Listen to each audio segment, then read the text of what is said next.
Bon Léa, oui. On est en plein salon de l'agriculture, vous êtes en pleine bronchite, mais malgré tout, vous avez bravé votre maladie pour écrire une lettre aux agriculteurs. J'ai écrit une lettre aux agriculteurs. Oui, bien sûr, Véronique, vous allez voir. Chers agriculteurs, je vous écris car à ma grande honte, je suis comme tout le monde ici, je m'intéresse à vous 10 jours par an au moment du salon de l'agriculture, alors que c'est mon salon préféré. Avant, c'était le salon de l'étudiant, mais j'ai arrêté d'y aller. Les étudiants commencent vraiment à être trop jeunes pour moi. Sincèrement, moi, je rêverais d'avoir un ami qui me dise « Mais vas-y, enfile tes bottes, bébé, je t'emmène au salon de l'agriculture, tu vas kiffer. Et ferme bien tes tuyaux de respirage parce que le salon, ça sent la campagne. Mais pas la campagne aux bonnes odeurs de coquelicots, non, non. Le salon de l'agriculture, ça sent surtout la campagne présidentielle aux bonnes odeurs de dérapage médiatique. » Du coup, le salon de l'agriculture fait souvent plus d'audience que l'amour est dans le pré. Souvenez-vous, chers agriculteurs, 2008, Nicolas Sarkozy scande « Casse-toi, pauvre con » à un homme qui avait refusé sa poignée de main, prenant le président sans doute pour du fumier.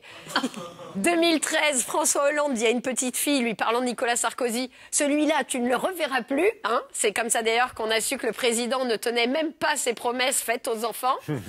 C'est quand même un comble qu'au salon de l'agriculture, personne ne la ferme. Hein excellent. Pas mal, merci. Pas mal. Gros travail. En fait, c'est ça qui est drôle, c'est qu'au salon de l'agriculture, ce qui est intéressant, c'est de s'amuser à différencier les bêtes des idiots.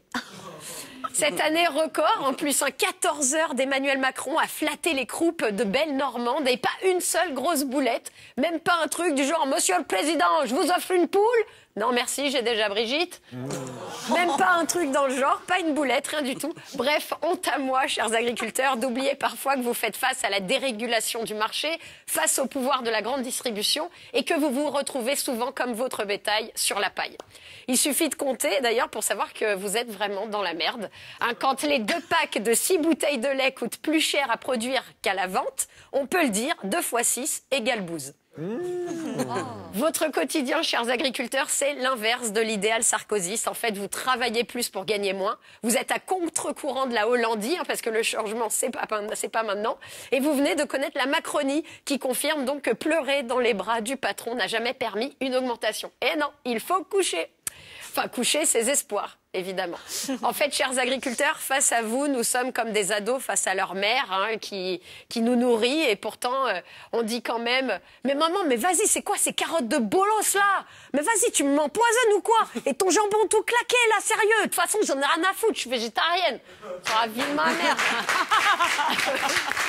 Et alors ?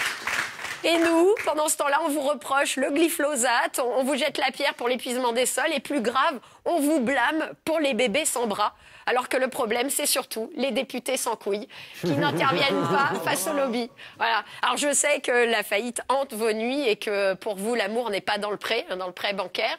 Mais espérons que les circuits court-circuitent la grande distribution pour nous permettre, par exemple, de passer directement du producteur au consommateur. Pour vous donner un exemple de lien direct producteur-consommateur, c'est un peu comme si Gérard Depardieu buvait directement le vin qu'il produit dans ses vignes. Vous voyez un petit peu le...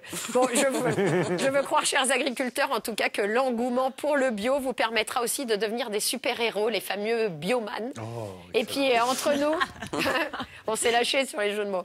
Et puis, entre nous, il suffit de regarder L'amour est dans le pré pour savoir que derrière votre tour de tracteur, eh ben, se cachent des hommes tendres. Et puis, au moins, le cochon, chez vous, quand il rentre au bercail, il ne demande pas ce qu'il y a à manger. Hein.